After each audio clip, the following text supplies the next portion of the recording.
Chilli powder అన్ని రకాల వంటలకు పచ్చళ్లకు సరైన chilli powder. No colour no chemicals. ఇప్పుడు RRR సినిమా వస్తే ఇప్పుడు అందరూ గొప్పగా చెప్పుకున్నారు సార్. యాక్చువల్లీ ఒక ద్వయం గురించి, ఒక డ్యూయో గురించి, మీ గురించి అప్పట్లో మీరిద్దరూ సినిమాలో ఉన్నారంటే డిస్ట్రిబ్యూటర్లు కూడా ఎగబడి కొనేవారు అని చెప్పి మేము వినేవాళ్ళం.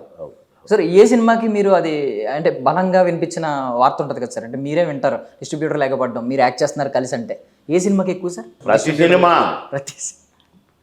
మామగారి కా నుంచి ఉన్నారా అమ్మ ఏ ఫోటో ఉంది ఉన్నాడు అంతే. అంతేగాని ఇది ఎక్కువ అది తక్కువ, దానికి కొన్నారు దీని కానీ లేదు, ఇది వద్దన్నారు, ఇవి లేవు మాకు. మామగారి నుంచి హిట్ పేరు హిట్ జంట అంతే. ఈ డైలాగ్ బాగుంది, ఈ డైలాగ్ బాగలేదు, ఇళ్ళ బాగా చేసారు, ఇళ్ళ బాగా చేయలేదు, అవి లేవు మాకు. ఎరగదీశారా భలే చేశారు అంతే. అట్లే పట్టకపోయినాం. అంటే నిజంగా సొంత స్నేహితులు, ప్రాణ స్నేహితులు, సొంత అన్నదమ్ములు ఉంటే ఒకరిని చూసి ఒకరు మోటివేట్ అవుతూ ఉంటారు. మీరు సినిమాల్లో తర్వాత వచ్చి ఉండొచ్చు, రాజకీయాల్లో మీరు పై చేయి ఉన్నప్పుడు ఆయన మిమ్మల్ని చూసి మోటివేట్ అవ్వడం, ఒకరినొకరు సరదాగా. మోటివేట్ కాదండి, పొడి చేయాలనుకున్నాడు, చేశాడు. అంటే మీరే ఇన్స్పిరేషన్ అంట కదా అది, దానికి కూడా. అంటే మీరు ఉన్నారు, మీరు గన్ మ్యాన్లు వస్తున్నారు, మీరు పోటీ అవ్వాలనుకున్నాడు, అయిండు. కానీ సాధక బాధకాలు తెలుసుకున్నాడు మనిషి. కానీ నేను దాని కథ ఏంటో తెలుసుకోవాలనుకున్నాను, ఉన్నా అంతే తేడా. సో ఇప్పుడు చాలామంది కోట శ్రీనివాసరావు గారి నటన గురించి పెద్ద పెద్ద ఉద్దండులు అది ఒక్కొక్క మాటలు చెప్తూ ఉంటారు. అంటే ఆయన పాత్రని, ఆయన వెకేట్ చేసిన ఆ పాత్రని ఎవరు ఫుల్ఫిల్ చేయలేరు అని చెప్పి మీరేం చెప్తారు నటన పరంగా? ఆయన 100% కరెక్ట్. అది చెప్పేది ఏ క్యారెక్టర్ అయినా, ఎలాంటి క్యారెక్టర్ అయినా, ఎంతటి క్యారెక్టర్ అయినా అందులో దూరి ఈవెన్ ఆలితో సరదాగాలో కూడా ఒక మాట చెప్పారు ఆయన. అంటే ఈ తన్నుల గురించి అయితే పెద్ద అనుకుంటాం కానీ నేను తన్నకు ముందే జస్ట్ ఇలా టచ్ అవగానే మొత్తం రియాక్షన్ మనోడే ఇచ్చేవాడు, దానివల్ల నేను ఎంత సక్సెస్ అయ్యానని చెప్పి దాని పేరు ఏంటి? నటన. మేము పర్ఫెక్ట్గా నటించాం కనుక, టైమింగ్లో నటించాం కనుక, ఏ డైలాగ్ చెప్పినా సూటబుల్గా ఆహా అంటే చెప్పాం కనుక హిట్ అయినాయి మా క్యారెక్టర్. అందుకనే అదొకటి ఉండి మేము ఒకటి చెప్పి, అసలు నా ఎక్స్ప్రెషన్ ఒకటి ఉండి డైలాగ్ ఒకటి చెప్తే మేము హిట్ పేరు ఎందుకు అవుతాం? కాంగ్లా. సో ఇందాక మీరు ఒక మాట అన్నారండి, అంటే చాలామంది విడగొట్టడానికి ట్రై చేశారని. అంటే ఆ రోజుల్లో మీడియా కూడా ఉంది కాబట్టి రకరకాల మీ మీద రకరకాల చెడు వార్తలు కూడా రాసి ఉండొచ్చు. కానీ ఒక విషయం అయితే పాపం మీ ఇద్దరికి పాపం సిమిలర్గా జరిగింది ఏంటంటే కుమారుడు చనిపోవడం. సో ఆ టైంలో ఒకరితో ఒకరు అంటే ఎలా ధైర్యం ఇచ్చుకున్నారు సార్? అంటే ఈ చిన్న గ్యాప్లో మీరు ఆయనతో మీకు మాట్లాడుకున్న ధైర్యపు మాటలేంటి? మామూలుగానే పెద్ద ఎప్పుడో జరగలేదు కదా, మా ఊడు చనిపోయాడు, ఆయన గ్యాప్ పెద్దగా లేదు, 5-6 నెలలు గ్యాప్. నేను చేరుకునే లోపు ఆయన కూడా చనిపోయాడు కనుక మేము ఖాళీగా కూర్చుంటే మాకు ఇవన్నీ గుర్తుకొచ్చి మేము ఒకడు ఏడిస్తే ఒకడు ఓదార్చుకోవటం, ఒకడు అట్లా ఉండునేమో. మేము యాక్టింగ్ పరంగా గ్యాప్ ఏది మాకు, రెస్ట్ ఏది మాకు? కనుక మేము ఎవరు బిజీగా ఉండేవాళ్ళం కాబట్టి మాకు జ్ఞాపకాలు, అయ్యో నా కొడుకుంటే ఇవన్నీ లేవు మాకు. దంచుడేనా అందులో మాది కాదుగా నటించేది, ఆ క్యారెక్టర్.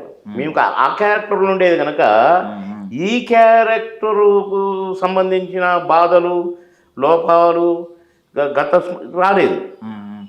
బాబుమోహన్గా నేను అక్కడ ఉంటే వచ్చునేమో, నా ఇంటి గురించి తలంచుకుంటే వచ్చునేమో, కానీ నేను అంటగాదుగా ఆ క్యారెక్టర్ స్వభావం, ఆ క్యారెక్టర్ అక్కడ మంచోడా చెడ్డోడా, వాడిని గోతులు తీస్తున్నాడా, ఇక నీ చిక్కులు కలిపెడుతున్నాడా, ఈయన గిచ్చుతున్నాడా, అందులో ఇమిడిపోయి ఉండటం వల్ల మా మనసు, మా ఈ దృష్టి మాకు మా ఇంటిది గుర్తురాదు. ఇప్పుడు 100కు పైగా చిత్రాలు ఆల్మోస్ట్ చేశారు సార్ కలిసి, మీ ద్వయం ఉంది. చాలా చేశాము, ఇంకా ఇండివిజువల్ కూడా అసలు జంటగా చేసినవి అంత భయమే ఉంటాయి. జంట కాకుండా జనరల్గా అట్లా చేసినవి కూడా ఉన్నాయి చాలా. కనుక అబ్బాయి చాలా పిక్చర్స్ కొన్ని అసలు మాకు లెక్కకు రాని కూడా ఉన్నాయి. చిన్న సినిమాలు 2 సీన్లు 3 సీన్లు 5 సీన్లు అట్లా చేసినాయి, కొన్ని రిలీజ్ కాకుండా ఉన్నాయి. కానీ ఇంకా అట్లటి చాలా ఉన్నాయి చాలా. అంటే మీకు మధుర స్మృతులను ఇచ్చిన సెట్స్ ఏంటి సార్? అంటే ఎక్కువ రోజులు వర్కింగ్ డేస్ అండ్ ఎక్కువగా స్పేస్ దొరికి సెట్స్ అంటే కెమెరా ముందే కాకుండా ఎక్కువ కట్స్ ఉండి మధ్యలో నెలలు ఏ సినిమా చేయలేదు. మేము నెలలు మేము చేస్తే హీరోలు ఏం చేస్తారు, హీరోయిన్లు ఏం చేస్తారు. మా క్యారెక్టర్లు 10 రోజులు లేదా 12 రోజులు, ఎక్కువగా 3 రోజులు 2 రోజులు 5 రోజులు, 3 రోజులు 2 రోజులు 5 రోజులు, డమ్మ కొట్టాలి, అవతల పడాలి. డేట్లు లేవు కదా, ఒక్కొక్క సినిమాకి అన్ని రోజులు ఆడా. కొన్ని సినిమాలు ఒప్పుకునేది లంచ్ బ్రేక్ 1 to 2 3 1 to 2 ఇస్తే ఒక సినిమా అయిపోయేది. అవన్నీ లంచ్ బ్రేక్ సినిమాలు అనేది మేము. ఏరా రేపు ఆయన అమ్మినవా లంచ్ బ్రేక్ అనేవాడు. నేను అమ్మలేదు, నువ్వన్నా నేను రేపు అమ్మినరా, రేపు ఒకడికి అమ్మినా ఎల్లుండి ఒకడికి అమ్మినా అనేవాడు. అమ్మటం అట్లా మాకు గ్యాప్ లేదు.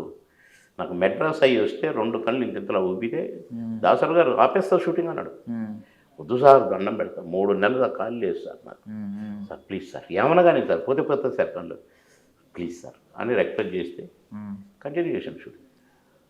అంత బిజీ దేవుడిచ్చింది, మేం కాదు కనుక దేవుడిచ్చింది కనుక ఏంటిది రెస్ట్ లేకుంటే ఏంటిది మేము అస్సలు ఎవర్ గ్రెయిన్గా ఉండేది.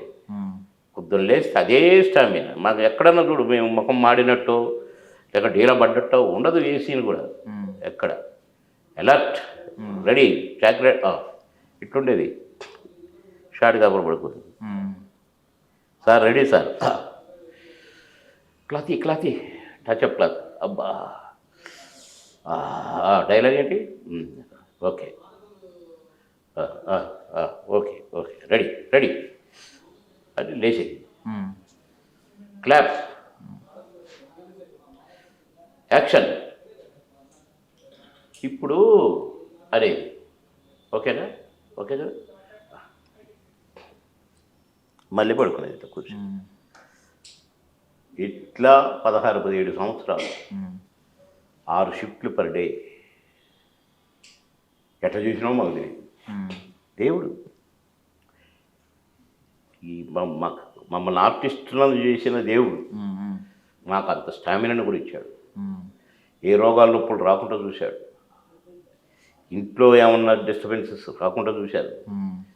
పిల్లలు చదువుకున్నారు, వాళ్ళ ఇంట్లో కోఆపరేట్ చేశారు. వాళ్ళు బాబు అసలు అడ్డం వచ్చేటోళ్ళు గారు, లేకుంటే బాయని రాత్రింబాబులు తమాషా అనలేదు. కనుక దంచుకుంటూ వెళ్ళిపోయినాం, దంచుతూనే ఉంటాము. కాకపోతే నేను మినిస్టర్ అయిన ఆ టైం కొంచెం జంటకు గ్యాప్ వచ్చింది. ఈ లోపలనే కోటన్న హెల్త్ పాడైంది. ఆ గ్యాప్ రావటం వల్ల ఇప్పుడు లోటు తగ్గింది. అదే మేము సినిమాలు చేస్తుండే 4 సినిమాలు మిగిలిపోయింది. అప్పుడు ఉంటే ఇంకెక్కువ బాగుండేది. జంట గ్యాప్ వచ్చింది కనుక పెద్దగా కొంచెం మేము ఎవరి పనులు బిజీగా ఉన్నాం. ఆయన అనారోగ్యంగా బిజీగా బాధలు పడుతూ ఆయన ఉన్నాడు, నేను నా పరుగులలో నేను ఉండటం వల్ల ఇది బాధ ఎక్కువగా తెలియట్లా. కరెక్ట్, కొంచెం గ్యాప్ వచ్చింది. అదే ఒకే ఊరిలో ఉండి పక్క మంచాలు పడుకొని పక్క గదిలో పడుకొని పొద్దున్నే లేచి పండ్లు దోమకుంటే ఇద్దరం ఇంకేట్రా అనుకుంటా ముఖాలు కడిగేటప్పుడు కూడా ఏదో ఒకటి అనుకుంటూనే ఉండేది. అట్లయితే ఇంకా ఎక్కువ గ్యాప్ దేవుడు మాకు ఈ సినిమాలు గ్యాప్ అందుకే పెట్టిండేవేమో కదా. వీళ్ళు బాగా అడిక్ట్ అయి ఉన్నారు. ఈ టైంలో ఒకటి వీసపోయి ఒకటి ఉంచితే న్యాయం కాదు. నేను వీళ్ళని ఇంత వాళ్ళని చేసి నేను హింసించడం, ఒకరిని తీసుకుపోవడం, ఒకరిని ఉంచి హింసించడం అనుకొని దేవుడు అనుకోని ఉంటాడు డెఫినెట్గా. అందుకనే గ్యాప్ ఇచ్చాడు, మాట్లాడిచ్చాడు, పడుకోబెట్టాడు, నన్ను పడుకోబెట్టాడటు, తీసుకుపోయాడు, పొద్దున్న లేచి చూసుకోమన్నాడు. దైవ సృష్టి అంతే. ఒక ప్రొడక్షన్ టైంలో కొంచెం టైం దొరికేదంట కదా సార్ ఇద్దరికి, అంటే భోజనం తినిపించేవారు ఆయన. మీకు ఏమి ఇష్టపడితే ఏం తినేవారు సార్ ఎక్కువగా? ఏమి లేదు, ఏదుంటే అదే మాకు ఇష్టమైంది, మాకు నచ్చింది. ఆ టైం ఎక్కడిది అసలు? లంచ్ బ్రేక్లు అమ్మేవాళ్ళని చెప్పినా కదా, లంచ్ బ్రేక్ అయిపోగానే మళ్ళీ ఈ షూటింగ్లో ఉండాలి కదా. లంచ్ బ్రేక్లో ఆడికి పోవాలి కదా. ఒక డబ్బాలో కొంత కర్డ్ రైస్ కానీ అని ఆ సినిమా డ్రెస్ వేసుకునేది. వేసుకుని గబ నీళ్ళు రా అనే లోపల ఆ షూటింగ్ వచ్చేది, దిగేది, యాక్ట్ చేసేది, మళ్ళీ కూర్చునేది, ఈ డబ్బు మళ్ళీ ఈ గెటప్ తీసిపోతే ఇంకా ఆ గెటప్ వేసుకునేది, మళ్ళీ ఆడ దిగేది. ఇక మేము నచ్చిన కూర ఉందా, నచ్చిన ఇది ఉందా, చికెన్ కర్రీ ఉందా చూసుకునే టైమా లేదు. మేము ఎప్పుడు భోజనాన్ని అబ్బా అయ్యారు భలే తిన్నాం అని ఎప్పుడూ లేము. ఆకలి మందం తినటమే, పరుగులు తీయటమే. ఈ పరుగుల్లో ఏమి చేస్తానో మాకు తెలిసేది కాదు, ఏం చేసామో మాకు తెలిసేది కాదు. నిజంగా చెప్తున్నా, ప్రామిస్గా. అయిపోయిందా ఓరే ఏం చేసామో ఏమో అనుకుంటే వెళ్ళిపోయింది. అట్లా ఎన్ని thank you so much sir, మీ విలువైన సమయాన్ని థ్యాంక్ యూ మాకు ఇచ్చారు. తమ్ముడు, thank you very much, very happy తమ్ముడు.